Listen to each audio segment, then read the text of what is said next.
right, it's time for another PEBAheads episode, and we have very special and first uh, time setup here. We've got a guest manager with us outside of the normal group of Jay, Michael, and myself. And without further ado, we'll introduce that guest manager with us. It's everyone's favorite guest manager, Yeah, Evan there from we go. London. Hi, yeah, happy to How's it be here.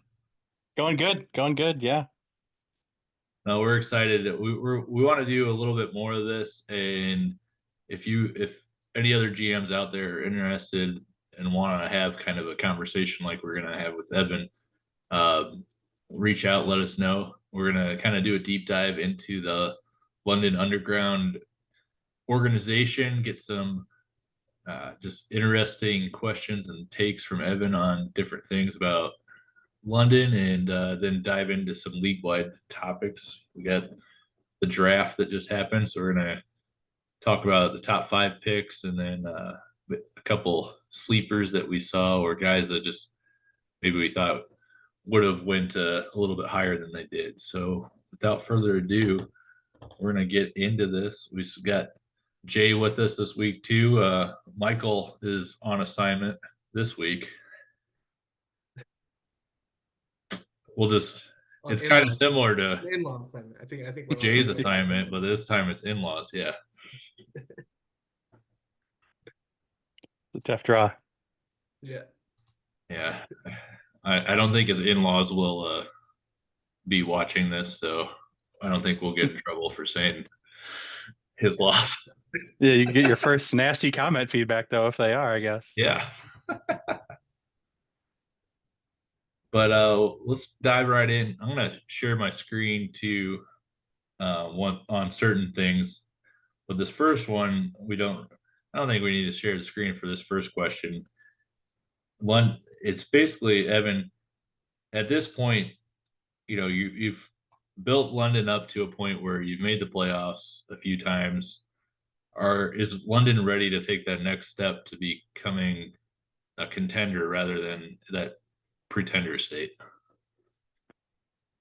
Yeah, so I guess your introduction there kind of answered my immediate gut reaction is it depends on what you mean by contender. I certainly think I'm a contender in the aspect that I think I'm very solidly a playoff team, and I would like to believe that I could make some noise in the playoffs. Obviously, last year I had my best year ever, won the division, 100-win season, and then immediately fell apart in the first round.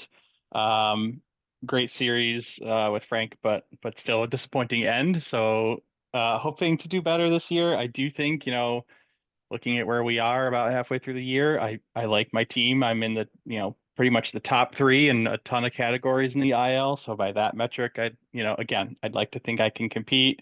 I've done okay against some of the other good teams in the league. Most notably, probably against you, Sean. I think I have a pretty good record against the Claymores this year. I have a series coming up with West Virginia actually tonight when the sim runs, so you'll have to check back with me after that. But yeah, I don't know. It's the playoffs. Anything can happen. I think I have a team that's in theory built for it. I think I have the skill, but until I actually achieve it, it's all theoretical. I've made the playoffs, what, 3, 4 times now, and I've gotten to the second round all but one time, but never any further. So, hoping that this is the year. Obviously, I feel like the aisle's a lot more open this year, other than Florida, right? Jay's real good. He's making us all look bad. He's got like 20 wins on us, right? But you look at West Virginia, they're, not maybe as dominant as they've been, and then you and I are super close, Sean. So I think outside of Florida, it looks like it's very, very open, very, very competitive. So by that logic, I think, yeah, I would like to believe I am at least a little bit of a contender. No, I think that's fair. I mean, your team is really balanced. Like you said, you're in the top three for all the offensive categories. You're starting pitching.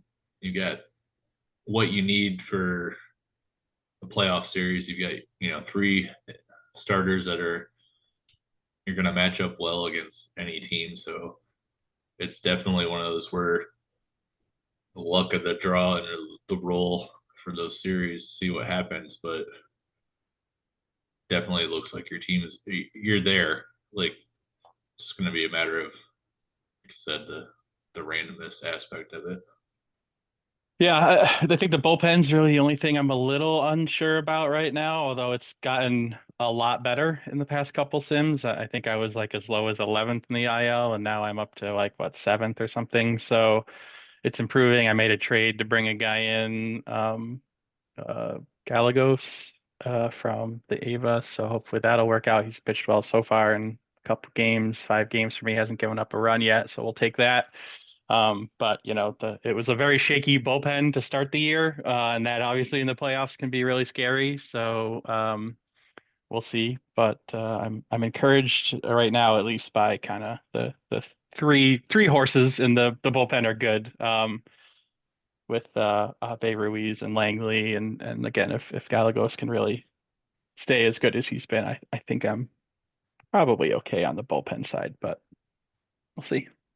Yeah, it's going to be interesting with one of the things in this league is that people value their bullpen guys very highly. You see guys that are drafted even, you know, top 10, top 5 players. And yeah, some of that is with the adding the third pitch for winter ball, but we've also seen relief pitchers that go direct. I think last year there was one that was directly or almost directly onto a Reno, right? PEBA roster.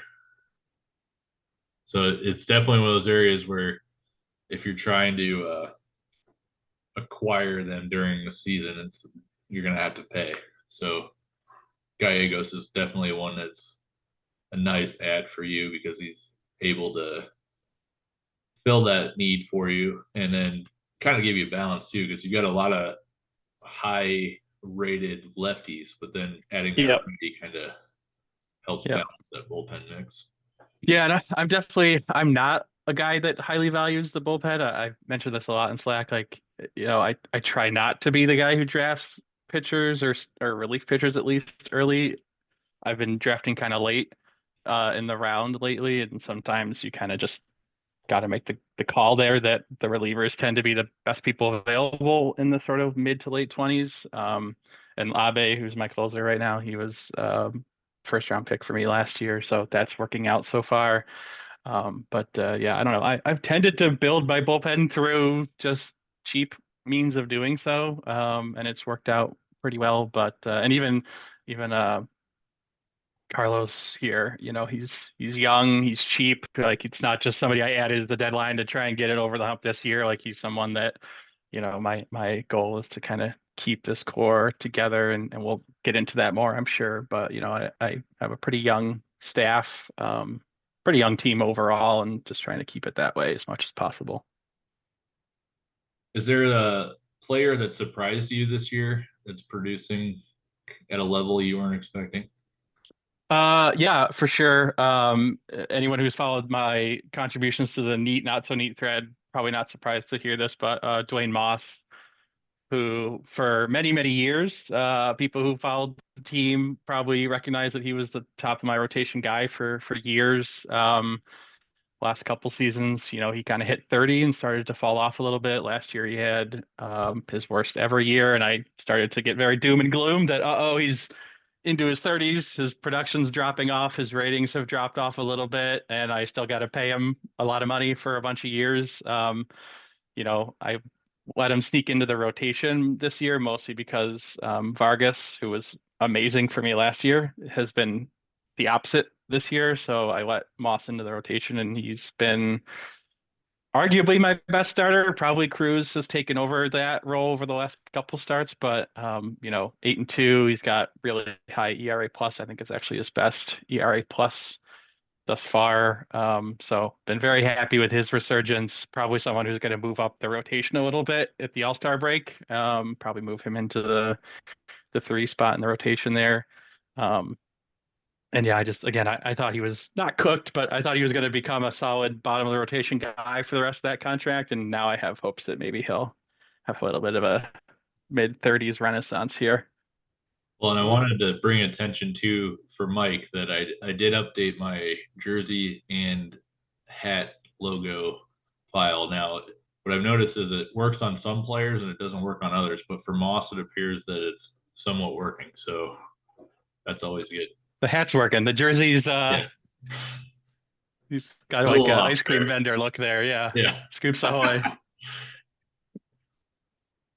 Is there the Moss's season is very similar to like Loopy Van Dam a couple years ago, where he's like a fly ball pitcher, but everything's staying in the park this year.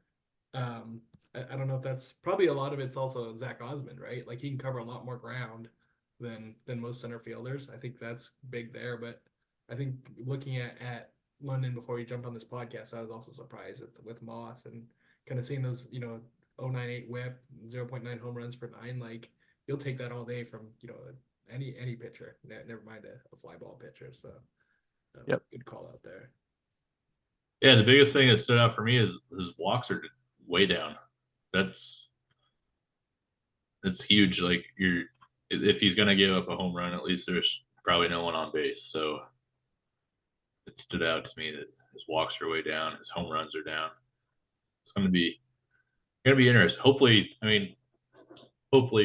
from a competition standpoint, he keeps up that. Obviously, I don't want him to perform. You don't have to mean that. Yeah, no, I know. Hopefully he keeps it up for you, but for me, Yeah. wheels fall off. No, but he's got a good pitch mix. He's got two elite pitches, and then the changeup's a plus pitch too. So there's definitely something to be. I think sometimes people get so focused on your overall ratings, and a lot of times we'll overlook that you can have success with a guy with lower movement if you have the team built around him to do it, and adjust the strategy settings accordingly. Or even stuff. I think a lot of people will look at like the low stuff, but if you look at the individual pitch ratings, to me that's a much better indicator of like what that guy's stuff is actually going to be like. Then sometimes you get a 6, and then you'll go down to each individual pitch. It's like 7, 8, 8, 2, 7 or something, and like that guy's going to get a lot of outs. Yeah, no, he's definitely a good pitcher and one that you can. It might not be your ace over the long run, but like you said, moving up in your rotation after the All-Star break fits in there and can be one of your top 3 pitchers for a playoff series. Puts you in a good spot there. So you've been with London. What season did you join PEBA? I joined mid 29, I believe it was. So after the draft in 29 or after the draft in 28, one of those two. So you've been around long enough where you have a certain favorite player that you've either had or that you currently have within the franchise? Yeah, so this is a little bit of a tough one because there's a couple guys. I mean, certainly just purely by sort of overall talent and value, Osmond is probably the top player on my team at this point. And the Italian stallion there and Aramatani is kind of a celebrity to me and has been pretty fun. But I would say far and away my favorite player is Rocky Nichols. And I think the main reason is that there's just a very strong emotional attachment there. He was like my first big pick, very early pick, right? Top 10 pick. I think actually Osmond was earlier, but he was a year or two later. But Osmond is really, or Nichols is really the guy that I drafted him and said, I think this is a cornerstone guy. I think I can build a team around this bat. And I really focused as he was developing, right? I slow walked him through the minors. I think he spent 4 years getting there. But I really was like, as soon as he's ready for the show, I want my team to be ready for the show. And he made his full season debut in 2035, and I made the playoffs for the first time in over a decade in 2035. And I've made the playoffs all but one season. He's been on the team since then. So it worked out. Happy for that. But I have a very strong emotional attachment to him because I bet on him. And I was like, he's the guy. I'm going to build around him. And then he showed up and he was sort of everything I hoped he would be and has helped to sort of lead this team. You know, at the end of the day, he's the first baseman. So he's, arguably not really a cornerstone franchise guy comparatively to like an Osmond or maybe some of my pitchers. But, he's just sort of my emotional heart on the team. And he's a guy that he's been rapidly climbing the ranks of all-time London records for batting. And I'm really hoping to kind of keep him around, hopefully for his whole career, if I can afford to, so that he can start to displace Nathan Carter and Chris Long there on my history role there. So yeah, he's definitely the guy. Well, Nichols is one too that's interesting because it brings Jay back into the conversation of, you move a player over to first base to try to steal Nichols' all-star starting gig, but it didn't work for me. I still voted for Nichols. Wait, Well, no, I actually had this I conversation with moved, Jay too. Like actually I moved it thanked him better. for Yeah. he, I moved Vito off of first base to third, so that kind of, I mean, Vito's a better player than Michael Roberts, but I Yeah. know, but Roberts, the war crowd is gonna yeah, oh be yeah, torn I on mean, that. like I call him the war horse, and I'm one of them too. So yeah. But I messaged Jay. This was what, Jay, a couple of days ago, yeah, to last thank week. him for moving Vito because like you look at Nichols' stats, right? You look at his WARs season over season, and he's only made one All-Star game, and even then he was elected as like an alternate. And it's because Vito has been there and he's been the guy at first base in the IL. And so like no matter how good Nichols is, he just wasn't good enough to be better than Vito. And so as soon as I saw Vito move, I was like, oh cool, I think I have the clear number one first baseman in the league now.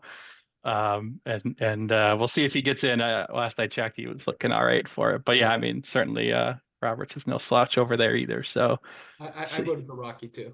I think kind of got to leave my own guy off, but Rocky deserves it. I mean, what, he's on pace for 50 home runs or something almost, right? yeah, up to 22 so far. Yeah. And that's your reminder to get your all-star votes in if you haven't yet. So one area that I think most interesting is that I think each team brings their own philosophy on how they build and what their identity is as a team. What would you describe London's identity? Is it more of a pitching focus, more power hitting, fielding? What would you say is your focus? Yeah. So I think the cop out answer is that we are a super balanced team right now. Our offense is definitely the marquee part of the team, right? We're kind of second in most things in the IL, whereas pitching we're a little bit back from that, but still pretty good. And then defensively, we're pretty good this year too. We're tied for the least amount of errors in the league. Zone rating is looking pretty good. So I am pretty balanced, but I would say that overall, in terms of the players I've looked for and kind of the focus I've had is offense and kind of power hitters. My lineup's got a pretty decent amount of pop in it at this point. Last year I had, I think, like 5 guys hit over 20 home runs. I've got 2 so far, halfway through the season, but Clogger is going to get there pretty soon. And then Fernandez and Osmond will probably at least get up to 20 as well, based on how they're doing. So I think power is a big part of it for sure. Luckily, some of my power hitters, Osmond and Nichols in particular, are both also really good average guys. So even if they're not hitting home runs, they're tending to get on base so that the other guys can move them around. So I would say that that's kind of the main focus. But again, I do think I'm fortunate right now to be built such that even if the dingers don't come on any given day, the pitchers might be able to steal one for us. And we don't have to score 6 runs a game to have a shot. So but I love home runs. I definitely am a chick stick the long ball type of guy. So I'm going to go for power, which I know in this league is maybe not the best strategy. It's better now than it used to be a couple of years ago, but it's not necessarily a big power league, but I don't know. I think it's fun. I like it. So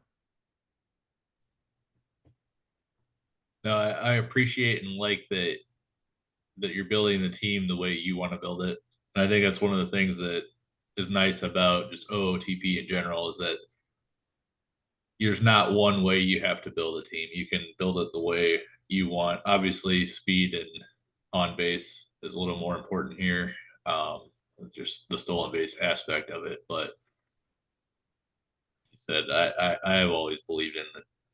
I remember the commercial as a kid with the chick stick, the long ball, and that was that was one of my favorite commercials growing up. So Yeah. I've tried to add more speed to my lineup, and I'm stealing more than I did last year, which my owner will hopefully be happy about because that's one of my goals. But I'm still like bottom of the IL relative to so many others because it's really I got basically two speedsters and then a couple guys who will steal some bags here and there. But I don't know. I've found it difficult to find good players that are good runners comparatively to I've found it fairly easy to find guys with big bats who are slow, I guess. So take what I can get, you know. Yeah, I think that's kind of a output of the league though. Like kind of just I don't know if it's how our sliders are set up or whatever, but like it seems like over time a lot of people in this league have come to value speed based running and whatnot over contact and power. And so that's why I like kind of what you're doing, Evan, where it's like, oh, like people are undervaluing this, like the Moneyball style, right?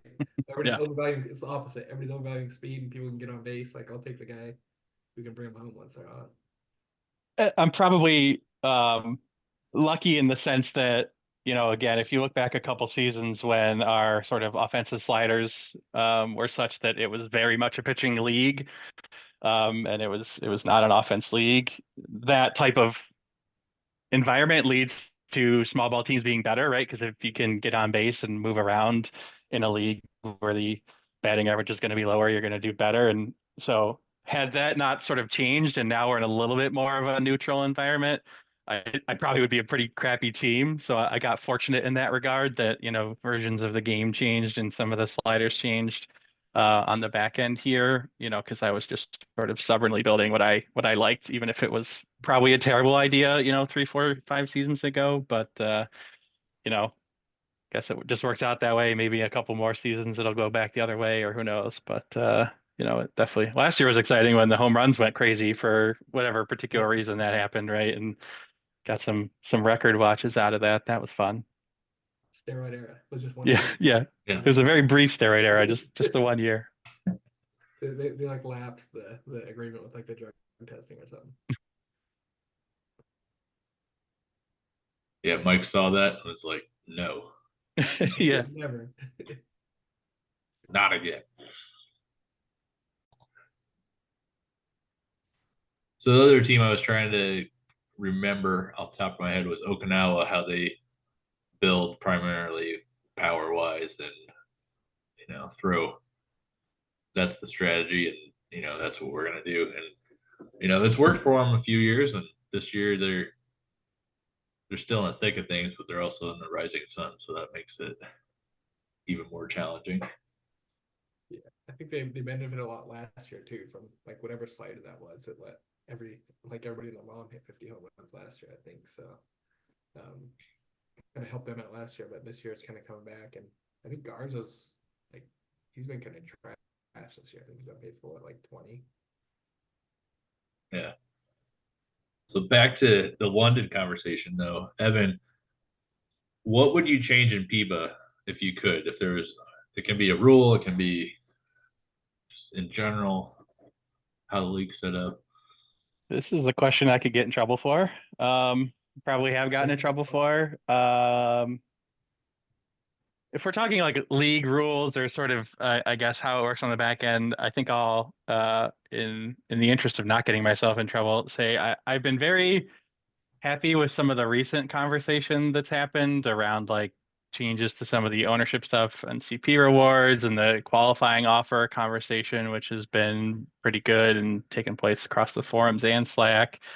And even earlier this week, Sean, it was you and Tim, I think, talking about kind of how your other league does some of the stuff for some of the less fortunate teams, shall we call them. And so I think the tone of those conversations has been really good and maybe a little bit different from what I've seen in the past.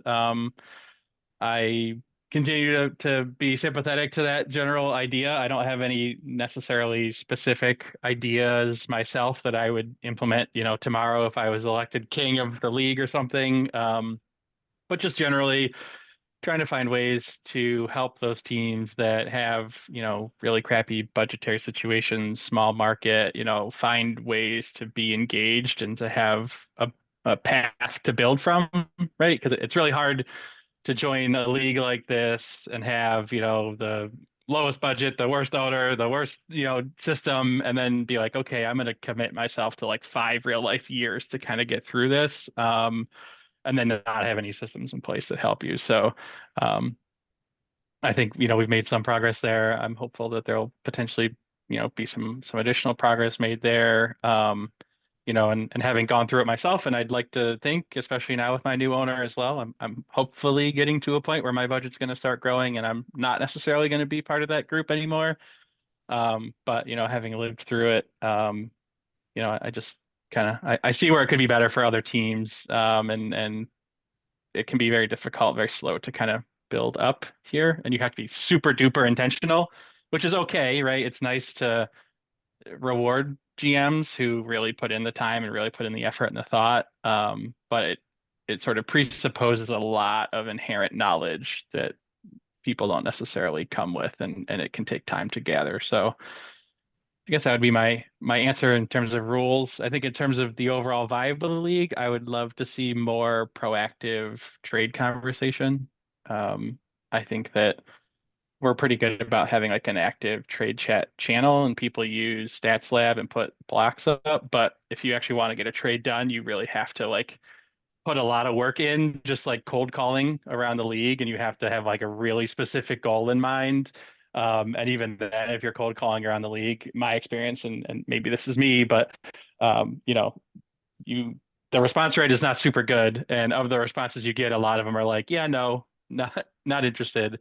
And so it can be a little bit difficult to trade. So I would like to see a little bit more activity in that space and people be a little bit more outgoing, I guess, in terms of trade negotiations. And I need to get better at that too, right? Yeah, I just need to start reaching out. But like even the trade I made this year, we talked a little bit about some of the guys I brought in. Like I posted in general chat, hey, my first is available.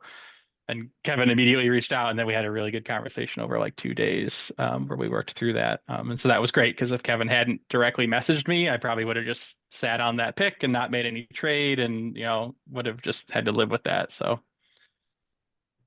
Yeah, that is one thing. I know Jay's experienced it too with trying to trade a player or trade for a player.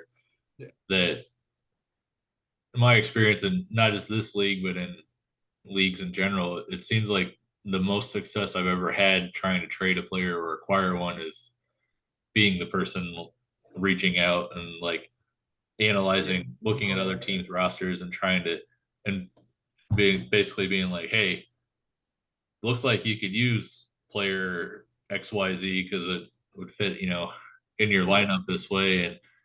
And, probably 90% of the time, even then, people are like, no, your valuation way off, or no, I don't need another power hitter. Like, why do I need that? But it definitely, it seems like, I don't know if it's here, if it's just the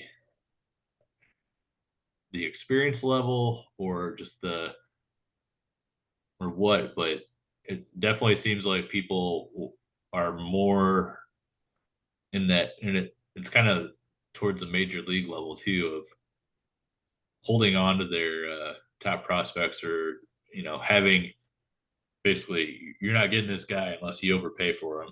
I'm not trading him, and that can be good, but it also can be bad because it does. I think it does hurt the trade, the amount of trades, or the willingness to discuss a trade. I think to Evan's point too, like if you're gonna, or I guess to both your point, like if you're gonna go out and kind of do the cold calling, I like that. But just kind of reach out on people that may not be on the block. Like you almost have to overpay. Like yeah, and I just ran into the last trade I made for all I wanted was an elite lefty reliever, right? They're all over the place. But I just kind of went down the list, like okay, like this guy's not available, this guy's not available, and had to end up giving up a top 50 prospect for a guy who's gonna, maybe pitch 40 innings in a year, 30 innings in a year. Like, I think you've got to overpay when you're kind of taking the cold calling approach. But I don't know. I guess sometimes I just wish like more people would be a little bit more active, like you guys said, where just some more players available than normal, or And come I come think for me, come get beat up. I think too, like if you look at sort of trade blocks in the league, right, it tends to kind of be one of two things. Either a team puts up like one or two of their like really good old vets on bad contracts, and they say, look at this marquee player. And then it's like, or it's just a bunch of like, and this is my trade block, so I'll out myself here. It's just a bunch of like AAA tweener guys Yeah, who quadruple A like guys I call them. probably should be starting on half a dozen teams in the league, but they'll never reach out to me about any of them because they're like 2.5 star guys, and it's just like they don't jump off the page, right?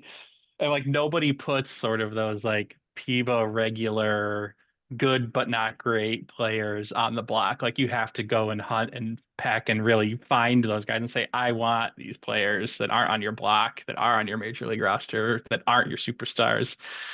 You And almost got to figure out like kind of like, oh, like what am I looking for, right? Like what's like the right. skill I need or the stat I need or like where the area I need to improve, and just realize I'm not going to get the superstar that's going to improve that, right? Yep. So kind of cull through, you know, whatever's out there and see if you can get somebody to shift off of it.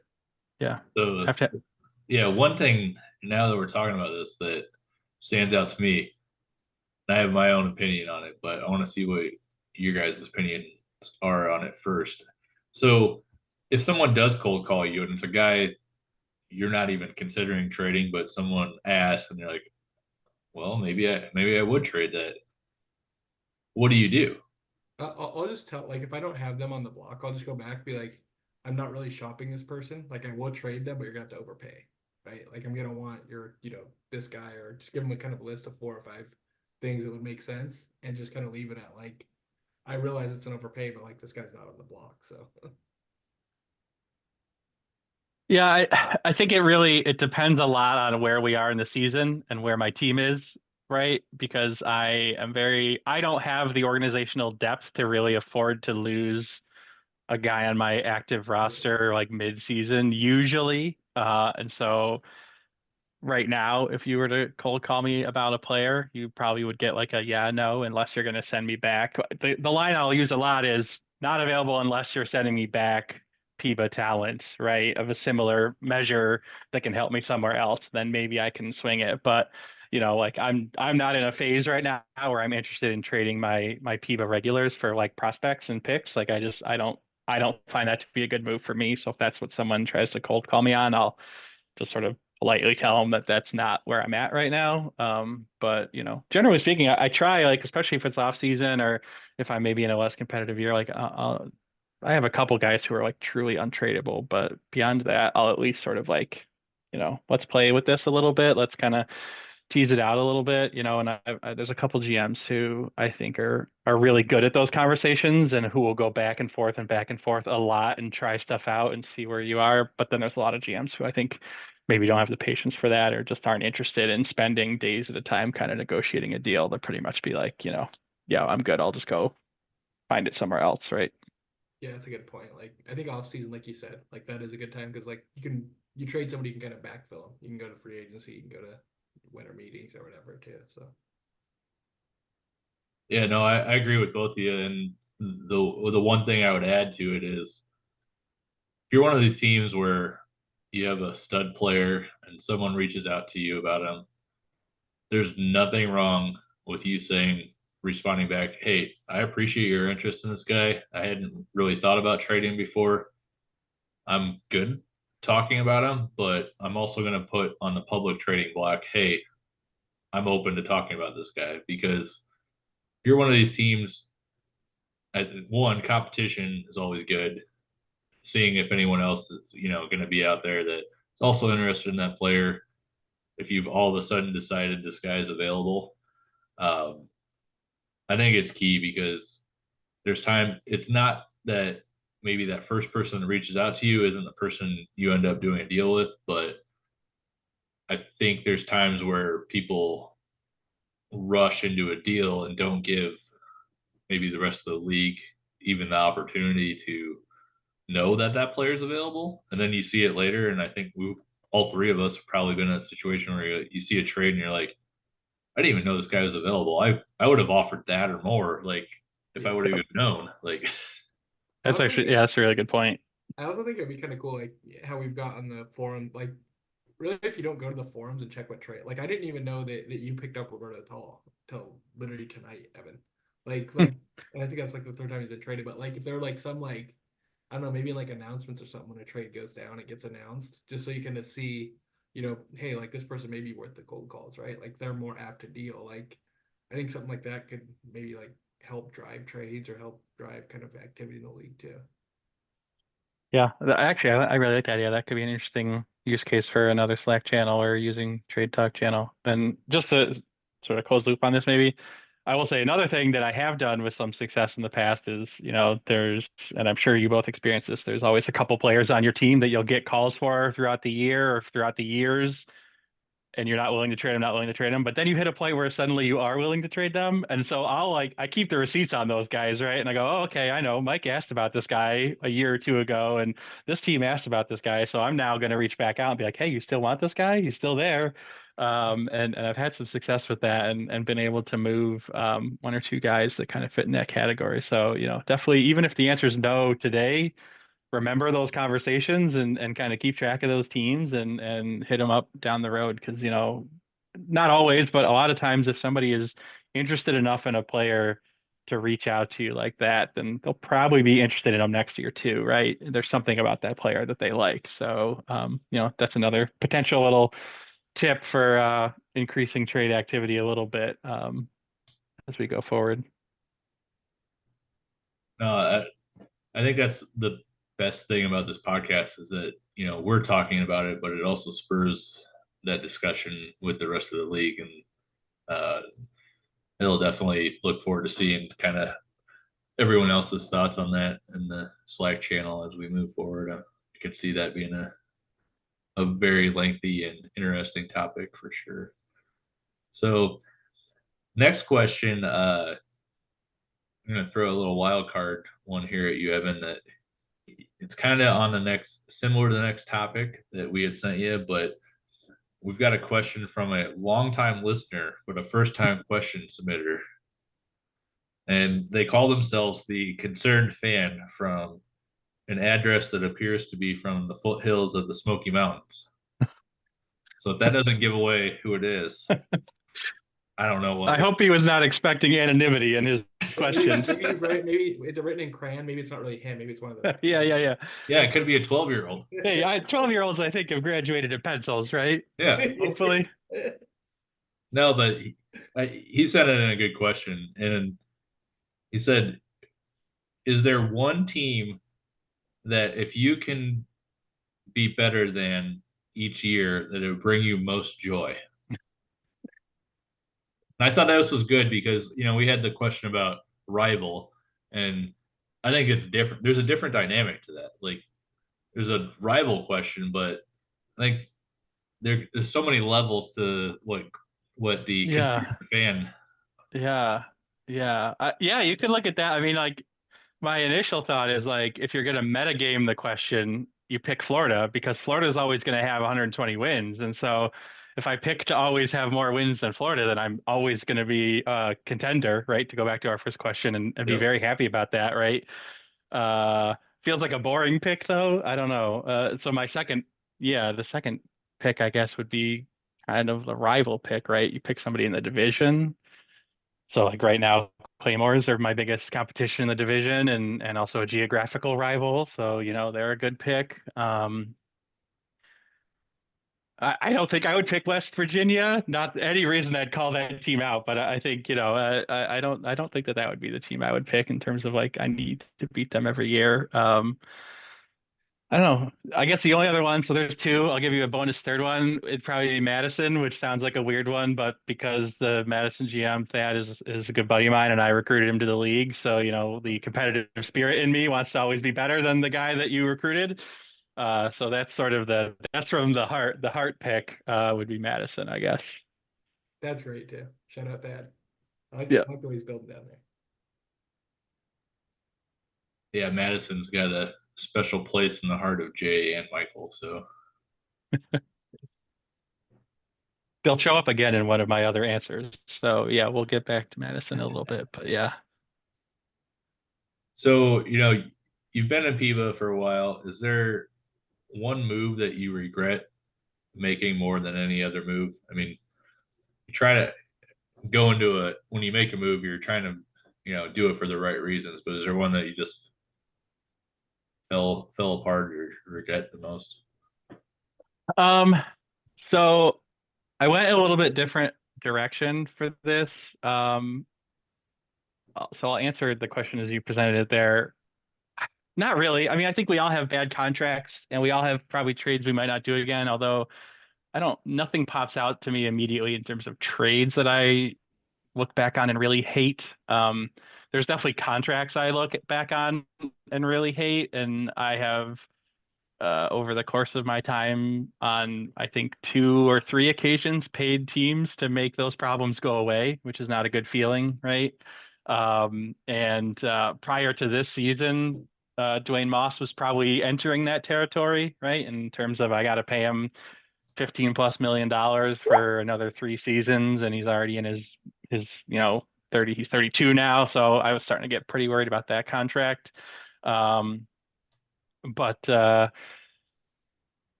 a couple others that are probably too high. Like Santos's contract is thankfully over this year. A terrible contract. Absolutely every day I regret that contract. It's only 6.2 million, so it's not like crippling or anything, but it was a bad contract when I signed it. He's not a good player. I can't demote him because he's too old. He refuses it, and I can't buy him out because it's too expensive. And so there's been a lot of stories like that throughout the years. What I would say for my overall biggest regret, though, in terms of things I haven't done, is something I learned this off season. This was the first off season I did it. I haven't been improving my coaches. And I feel like this is one of those like secret sauce of the teams who are very good and have been good for a long time, is that like you go through their organizations and all their coaches are like amazing and they're great developmentally. And so even if they're not necessarily getting a ton of draft picks or high value draft picks, they have built their organization in such a way to maximize the success of those picks. And I just did not think about that. It was not on my radar. I've constantly spent all my CP on winter ball and cash infusions and all this other stuff. And I'm sitting here going like, wow, if I had thought about spending the last, 5, 6, 7 seasons improving my coaching staff throughout my organization, I'd have a bunch of like really outstanding coaches and I'd be hitting on prospects better than I am today. And so I regret that because it's one of those where you can't undo that in a year, right? That's like it takes time to build that up, and all the prospects that have been failed by my coaches already, don't get to come back and try again. So yeah, that I think is my biggest overall regret, more so than any specific trade or contract or anything like that. Because even bad trades, you can usually get out of it, right? Flip the asset. Bad contracts, you can pay somebody a 4th round pick to make go away. But CP rewards, there's no catch up there. Yeah, it's a blessing and a curse. Yes. You have the ability to use them how you want, but there are certain ones that seem to be of more value than others. So Like add nickname, right?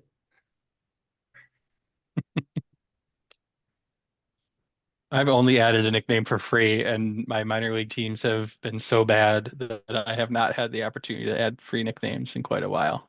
So, and it's not looking much better this year, if I'm being honest. So, well, one question I wanted to hit that we didn't initially send you, but how I get, there's the talk of just in baseball of windows and how open you feel your window is right now. And London's definitely, like you said, you've been in the playoffs. You're getting better. You're getting more balanced, but you also have some key guys. I've got the screen up now of your team salaries where in the next couple of years, you're going to have some tough decisions on, extending players. You've got some contracts coming off the books. It's an exciting time, but it's also probably a little bit stressful to, decide how long. And so where do you feel your window is, and kind of give the league a glimpse not your whole strategy, obviously, but Yeah. where you're at. Yeah. So I I would like to think I'm still in a pretty good spot in my window just because the team is by and large pretty young, right? Like my core, you look at Nichols 27, Mike Roberts 27, and on the offensive side, they're kind of, that generation of prospects I brought in, but then you've got, Osmond and some of the other guys who are younger. Um, I think a lot of it's going to hinge a little bit on what my budget does over the next couple of years. I will say that having Ermitani's contract coming off the books, as much as I would love to re-sign him because I love the dude, I don't trust the arbiter to not do something really horrible to me. So he is not going to be returning to London unless I just pick him up in free agency and get lucky there. So that's nice because it effectively clears 33 million, which I can use to probably get 2 to 3 of, these next guys up to sign. Um, so I think I still have a window. I think I can kind of play the money game because some of my big contracts, Ermitani, Bill Jones is a big contract that I could pay a little bit to make him go away this off season, right? And between those two guys, it's $50 million that effectively frees up, which lets me re-sign the whole young core most likely.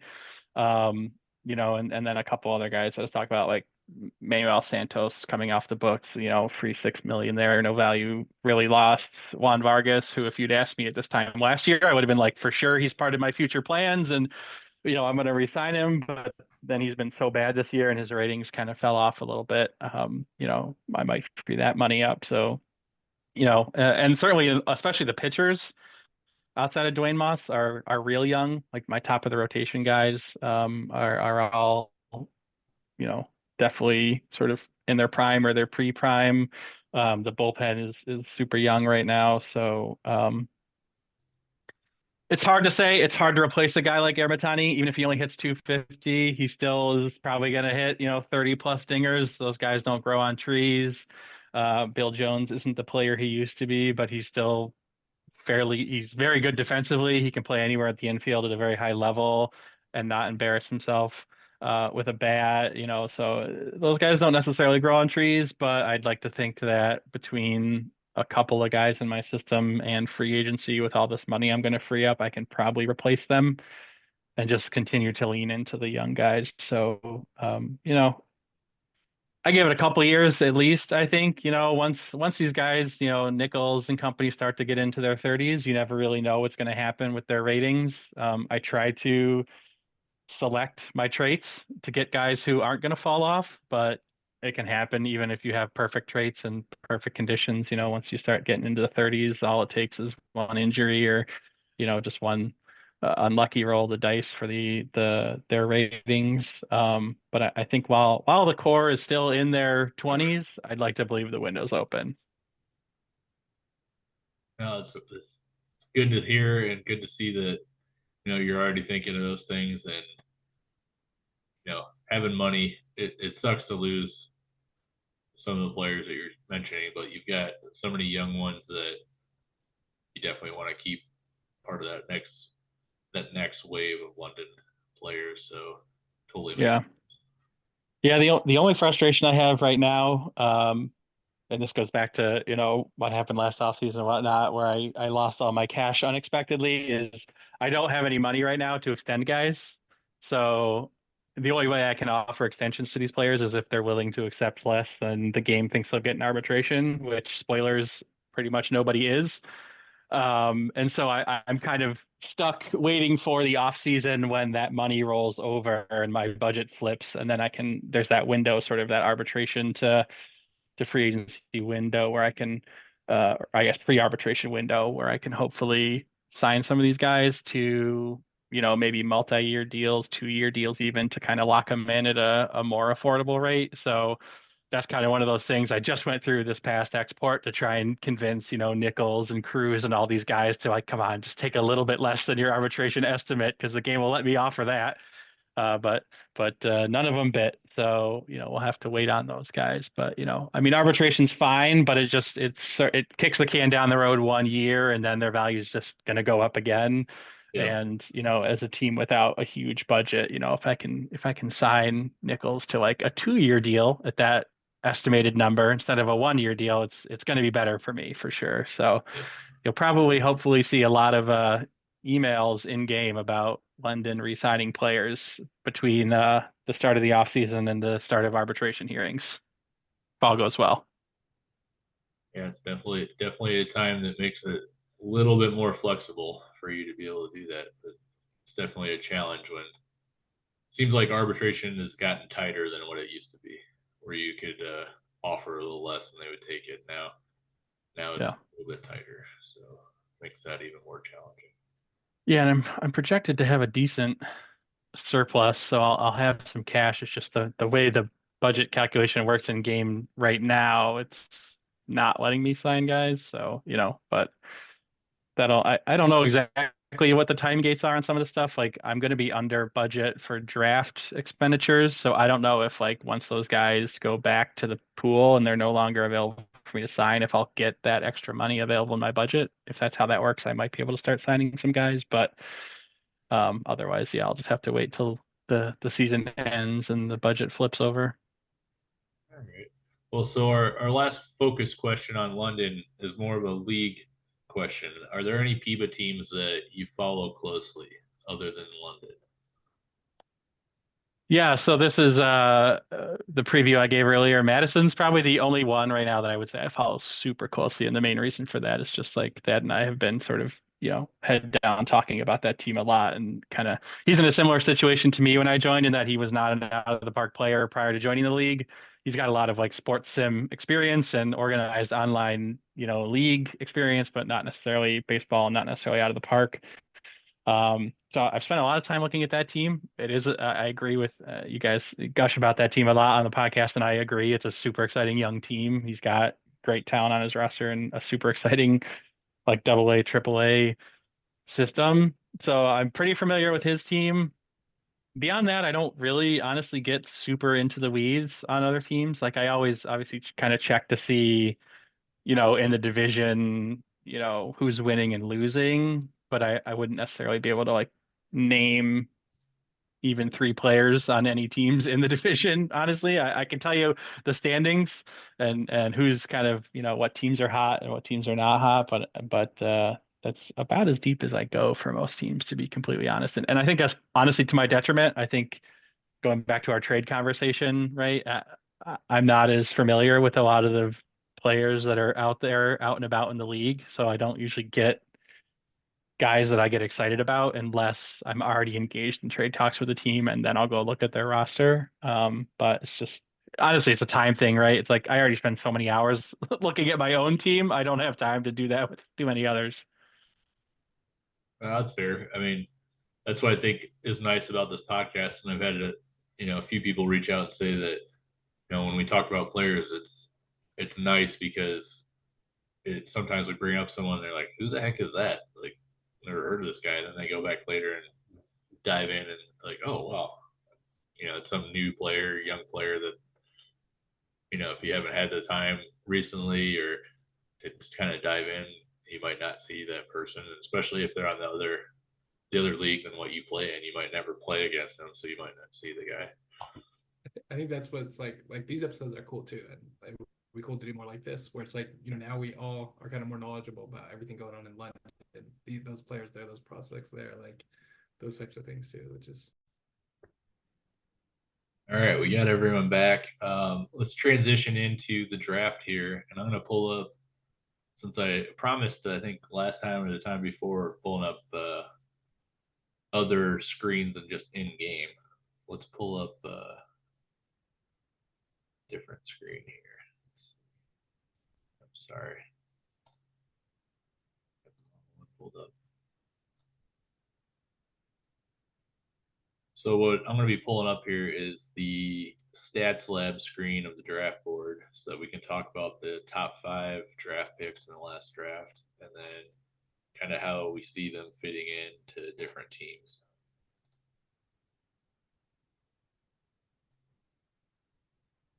All right.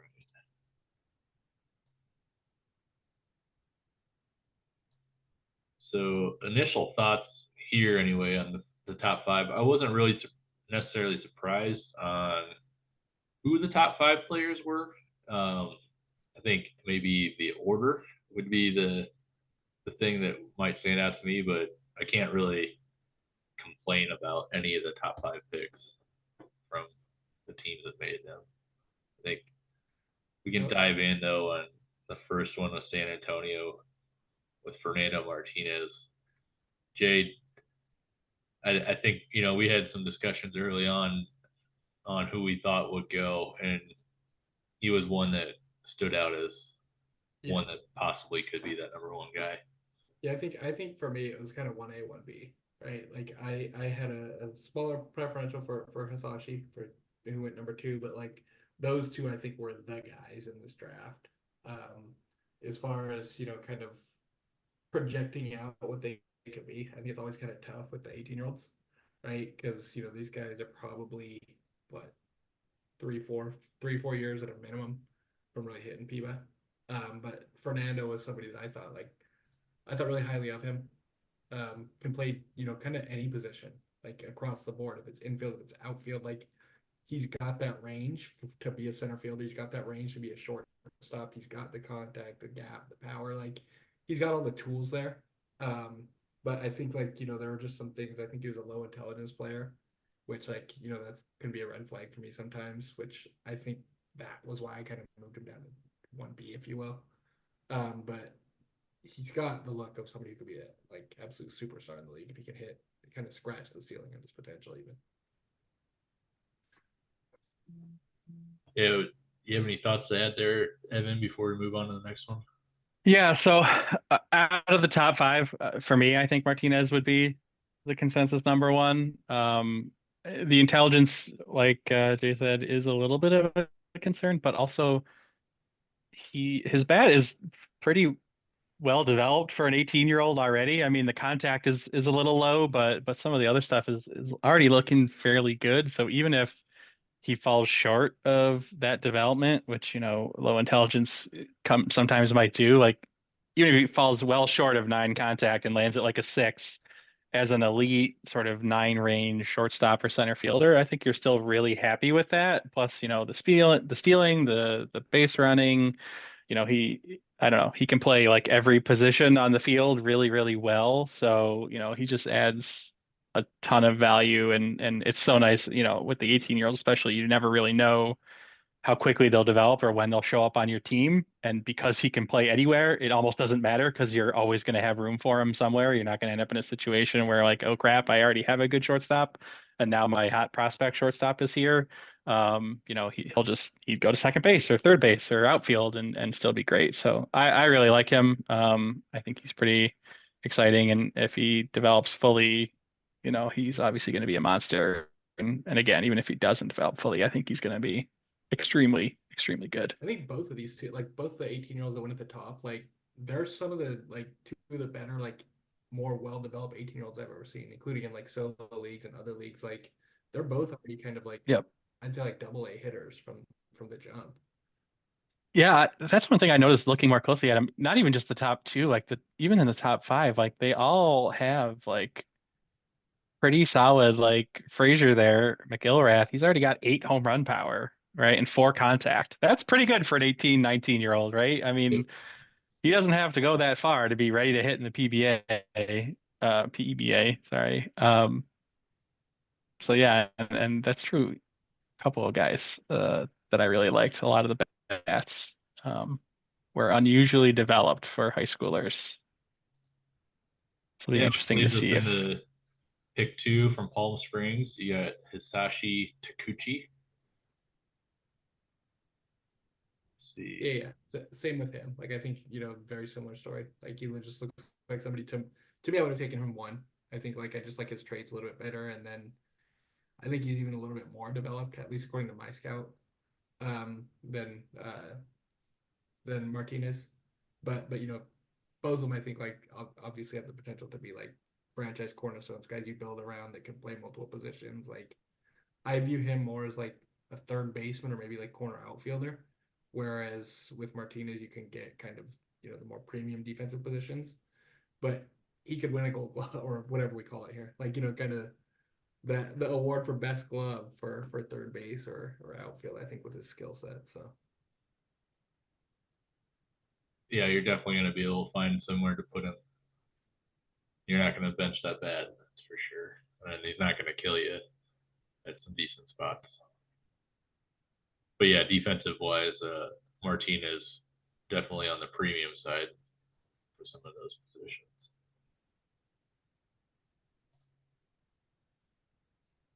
All right, let's transition over to pick 3 here, which is David Kuhn from Neo Tokyo.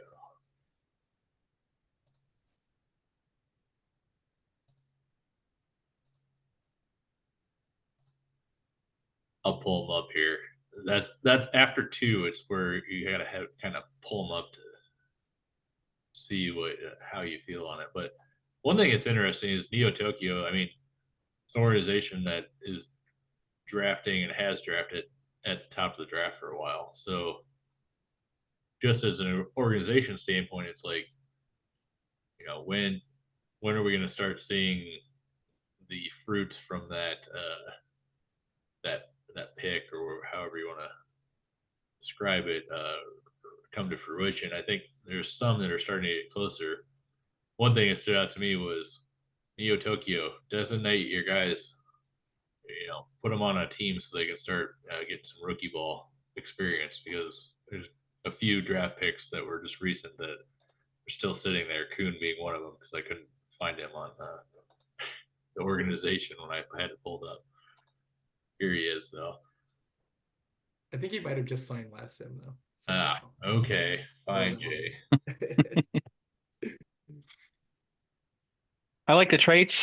I mean, intelligence is really the one that matters the most there. And maybe as a college guy, it's a little bit less critical than it would normally be on a high school guy, but still good traits. Always nice to have. I think I'm a little nervous about the I and the avoid Ks. He seems like a guy who, he's got great contact potential, but I think he's not going to get on base as much as you might hope that he would, given that contact, just because of the strikeouts that he's probably gonna get. So, we'll have to see how that develops. But super good defensively, right? He's probably at the borderline of being fairly elite at shortstop with 8 range. So you could play him there, or he'd be a really, really good second baseman as well, probably. So he's good. He looks like a great player, right? I think most teams would be happy to have him. I don't know that I probably would have taken him at 3 personally, just because of my concerns there with the batting ratings. But he's a pretty well-rounded player otherwise.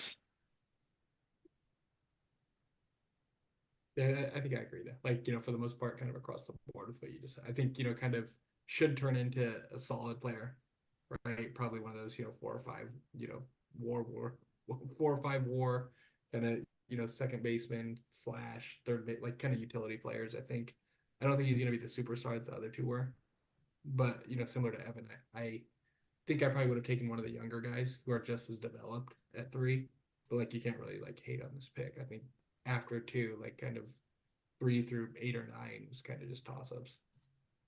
Yeah, and there's something to be said for he's probably undoubtedly the best college hitter, and so if you have a strong preference to not picking high school kids, or your rookie team is already overloaded or something, maybe there's another piece to that puzzle that we don't know, not having the GM here, right? But yeah, I don't know.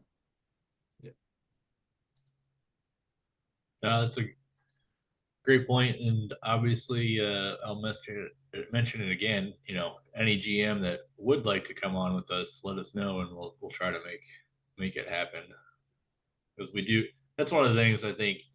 Sometimes on Slack, yes, we do have those discussions, but there's times where it's like everyone else discussing it other than the GM. It's good to kind of get those different opinions and see kind of where someone was coming from. And let's get into this next pick, though.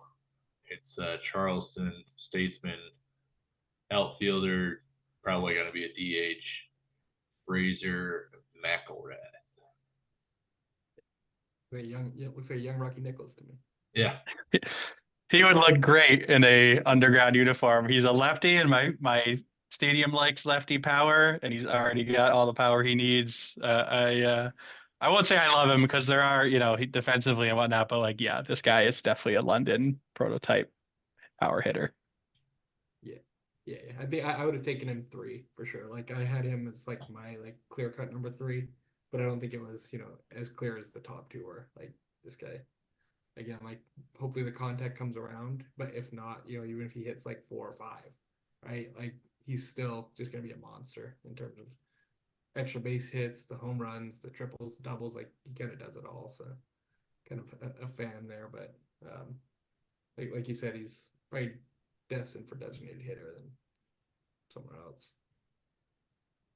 Yeah, it's definitely that time where it's like with this draft pool where you have 2 that kind of looked a little bit above and beyond the others, but then you get into this next part where it comes into team preference and looking into a little bit other factors, which always becomes interesting for sure. All right, going back to the draft board here. Let's see. There we go. I think it did. Yep. At number 5 with the fisherman, we've got Jack Tate. I was with the fisherman. It's kind of funny that I don't know in the summertime what it's like with you guys in the areas you're from, but there's like on the local radio stations, there always seems to be this like company or like group that's called like Fishers of Men, and they go around and they sell meat in the back of a truck. And every time I see the fisherman, it brings me back to that commercial. I'm like, how you're telling me how great this deal is on meat, and you're selling it out of the back of a truck. Like, how could it be that great? How But could it really be? Yeah. supposedly they do good things. They get people that are maybe down on their luck a little bit, kind of give them a job and help them out. But I'm not saying that our fishermen do the same thing, but but I will say, with that in mind, I wouldn't have taken Tate at 5. I think I had him like kind of almost like, at least a tier and a half below some of the players that were Interesting. on the board still. I think he's going to be solid. I think he'd be a solid like utility player, but I don't ever see him being an everyday player. Like even if you go look at, he hit what 250 in high school, 189 the year before. Like that contact, like I think it's probably overblown right now, even at 3. And obviously, like getting to the 7 or 8 or whatever kind of OSA thinks he can get to, like I'd be surprised. He does have the traits there, but I don't know. I felt like this one was a reach. I was kind of surprised when Tate came off so early. I think you're definitely gonna have to be patient with them. That 3 probably is on the lower side of the 3 rating for contact, but same time he started off, couldn't ask for a better I guess first week of football when you get in there with 3 home runs and 8 RBIs. So it'll be interesting to watch. But yeah, it's always hard. You get once you further down you go in the draft in that first round, these guys are there's a little bit more scrutiny on how you view a player and how it fits into your scheme or your system. And it's a guy that's coming out of high school. He's got a lot more to develop. He's got a lot of good personality traits, things you look for, but there's a lot of, you have the time to wait. Maybe he gets there someday, but yeah, I don't know if I would have taken him at 5 either. But He's, I think, the first guy or the only guy in the top 5 that my scout and the OSA are like fairly split on. My scout likes him more than yours does, apparently, Sean. But so I liked him based on that. But then, looking a little bit closer, with the split with the OSA, that's always a red flag when there's kind of a big gap there because you kind of assume they're going to fall somewhere in the middle. I like him. I think, he's another one. He's really good range, both in the infield and the outfield. So he's someone who will find a spot in the lineup. So whether he's an everyday player at one position, maybe not, but I think he's someone who has a good chance at playing a lot of games just because he'll be able to get plugged into a lot of spots. But yeah, I mean, he's definitely the numbers in high school are a little concerning, and he's got a lot of room to develop to hit, those marks. The work ethic, is good. Intelligence would be better, but yeah, I guess we'll see on him where he falls out. Well, Evan, we got one last question before we go here. I know you had identified someone that maybe we won't call a sleeper because it's still a top 10 pick, but Yeah. someone in the top 10 that you really liked that was not in the top five. Yeah, so I termed him, what did I call him? I think the best value pick, right? So outside of those kind of top two locks, who, you'd hope you're always going to get somebody really good at first overall or second overall. The pick I like the most in the top 10 is, I think he was eighth overall by Bakersfield, Katsumoto Ito. I don't know. I'm a sucker for 10 potential contact and 10 potential avoid Ks. And he's already got 8 avoid Ks and 7 power, at least according to my scout. Like he's pretty well developed other than the contact, but he hit really well in high school. I mean, he was basically a 300 hitter those last 2 years. He's got, he's pretty good defensively. He's even got the arm that he could probably play third base if he really needed it.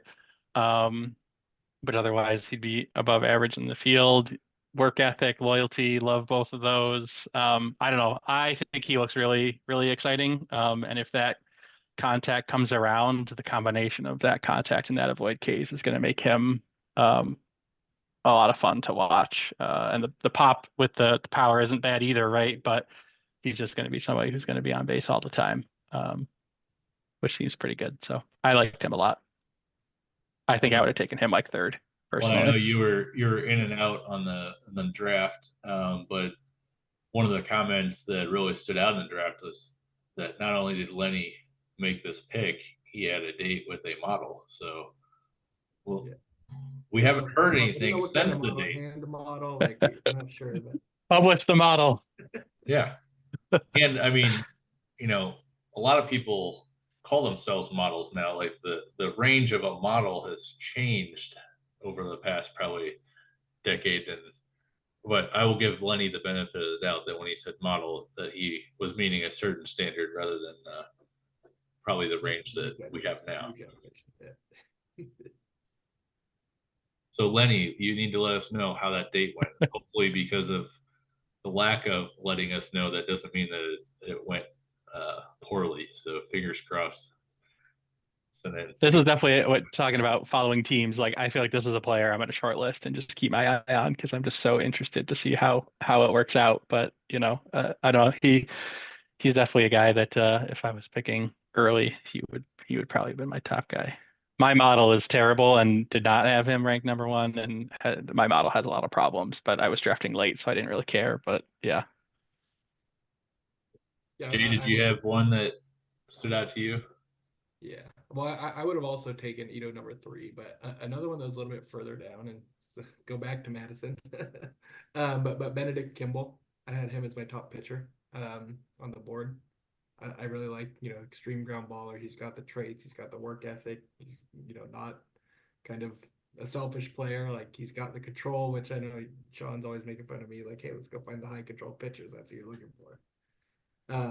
But I like his game. I think at a minimum, like he could be, somebody that's like your go-to guy in the bullpen. If he can get a fourth pitch, I'd probably send him and hope he doesn't hit that three on the curveball. Gets a little bit higher than that, but like he was somebody that I was hoping would fall to me. I was 18th, I think, and he still kept on falling. I was like, all right, I'm getting him. I'm getting him. Then Thad's gotta step in and take my guy. So Yeah, I and think he. if he that changeup, it's crazy because at least we have options with our you or credits how you can spend them, and maybe that gets you to that point of making that changeup closer to being elite. It scares me a little bit with it being that undeveloped. 2 right now, yeah. My guys have 3/9, but There are things that can be done for that, so might mediate, or I get also rid like of that Peyton concern. too. I like Escalante was another one that I was looking at too. I like those extreme ground ballers, so that was a good pick. Yeah, yeah, I've come around to him when I saw that I drafted a reliever. I was like, great, whatever. But he's not bad, and he might with a third pitch, he's got good stamina and he's got 2 elite pitches. So if he could get a Yeah. third okay pitch, he could probably be a decent starter. But Yeah, I think isn't the rule too like the cap that you can get on an extra pitch is like the minimum of what the high of what he's at now for his potential, right? So like you're already looking at like, oh, like their third pitch could get all the way up to an 8 or a 10, right? yeah, something like that. Yeah. I don't know why he's not. Your scout must hate him because for my scout, he should be at the top of that list. That's what I was. He's on my single A team. Okay. Well, I got it pulled up by. I don't have my scout on. I've got the OSA. Oh, reading, gotcha. so there Yeah, you he's go. my stopper there. Yep.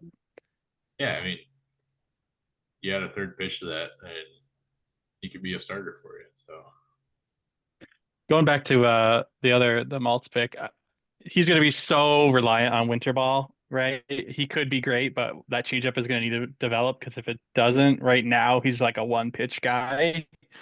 And then you send him to winter ball. If the changeup develops and you send him to winter ball and he gets a decent fourth pitch, he'll be super super super good, and a potential sort of near top of the rotation guy. But like you're starting to bake in a couple too many ifs there that I get to be nervous about, right? If it was my 15th overall pick. But he's got some good traits. He definitely has a lot of potential. It's gonna require some investment in terms of contribution Still, points and yeah, he's cash still to so undeveloped. You're probably looking at him reaching the majors when maybe 24, 25. Like there's a yeah. long weight on him too, but I like his upside. yep. All right, guys. I think that's all the time we're gonna have. We went for over an hour, which is a good thing, and hopefully not boring people too long. But That's the record, longest one. yeah, thank you for your time and for your effort on this. Appreciate it. We'll definitely have you back, Evan, in the future. So for that, we'll close it out and see you next time. All right, thanks. Thanks, guys.